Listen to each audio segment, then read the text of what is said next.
કૃષિ એ વ્યાપાર નથી, ધર્મ છે. કૃષિ ધર્મમાં કિસાનનું કર્મ છે પ્રકૃતિને વફાદાર રહેવાનું, અને એ માટેનો શ્રેષ્ઠ રસ્તો છે પ્રાકૃતિક ખેતી. અધ્યાત્મ અને અહિંસાના આધાર સ્તંભ પર થતી ખેતી એટલે પ્રાકૃતિક ખેતી. જીવો અને જીવવાદોના સિદ્ધાંત પર રચાયેલી અને કુદરતના સૂરમાં સૂર મેળવીને થતી ખેતી એટલે પ્રાકૃતિક ખેતી. રાસાયણિક ખેતીએ જીવનના શ્વાસ રૂંધ્યા છે, તેમાં પ્રાણ ફૂંકવાનો એકમાત્ર રસ્તો એટલે પ્રાકૃતિક ખેતી. દેશી ગાય, ખેડ, છોડની દિશા, પિયત વ્યવસ્થા, સહયોગી પાક, મલ્ચિંગ, સૂક્ષ્મ પર્યાવરણ, ગુરુત્વાકર્ષણ, દેશી અળસિયાની સક્રિયતા, કેશાકર્ષણ, ભવંડર અને દેશી બિયારણ, આ છે પ્રાકૃતિક ખેતીની ગીતાના 12 અધ્યાય. ખેડૂત ઉત્પાદનની અવઢવમાં હોય ને ત્યારે તેની હતાશા કુરુક્ષેત્રના અર્જુન જેવી હોય છે. આ હતાશાનો હલ હળમાંથી મળે છે, અળસિયાના મળમાંથી મળે છે, જમીનના ઉપર આવેલા તળમાંથી મળે છે. પ્રકૃતિ કિસાનને સાદ પાડે છે કે હે કિસાન, પ્રાકૃતિક ખેતી તરફ પાછો વળ. તારા વડવાઓ જેવી રીતે ખેતી કરતા હતા એમ ખેતી કર. ઝેરી દવાના ઘૂંટડાઓ પી પીને તારી જમીન થાકી ગઈ છે.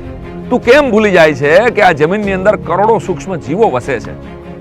તારા ખેતરના એ કરોડો સૂક્ષ્મ જીવો થકી ક્યાંક ને ક્યાંક તારો પરિવાર નભે છે. એક ખેડૂતના રેશન કાર્ડમાં ભલે 2 કે 4 નામ હોય, પરંતુ આ કરોડો સૂક્ષ્મ જીવાણુઓ ખેડૂતનો સાચો પરિવાર છે. અને એ દરેકને જીવાડવા એ કિસાનનો ધર્મ છે. કિસાનનો ધર્મ પોષણનો છે, શોષણનો નહીં. ધરતીનું શોષણ કર્યા વગર તેમાંથી પોષણ મેળવતા થઈશું ત્યારે જ ધરતી માતા રાજી થશે.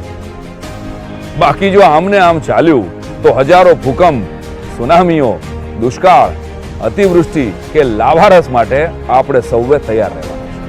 સંતાનને જ્યારે પણ ડર લાગે ત્યારે માના ખોળે જાય છે, કારણ કે માનો ખોળો તેને અભય પદ આપે છે.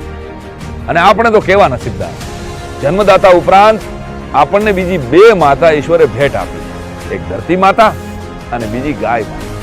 માત્ર ગાયથી પ્રાકૃતિક ખેતી સંભવ છે. સમગ્ર ભારત વર્ષને જે વ્યક્તિએ પ્રાકૃતિક ખેતીની ભેટ ધરી એવા એસપીએનએફના પ્રણેતા શ્રી સુભાષ પાલેકરજીએ જ્ઞાન અને વિજ્ઞાનના સમન્વયથી પ્રાકૃતિક ખેતી દ્વારા એક નવી કૃષિ ક્રાંતિની ભેટ ધરી છે. હજી બાજી બગડી નથી. હાલો ખંતથી ખેતી કરીએ.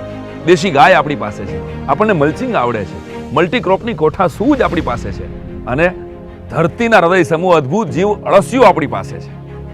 યાદ રાખજો કિસાન દોસ્તો, આપણી ખેતી ત્યારે બદલાશે જ્યારે આપણી માનસિકતા બદલાશે.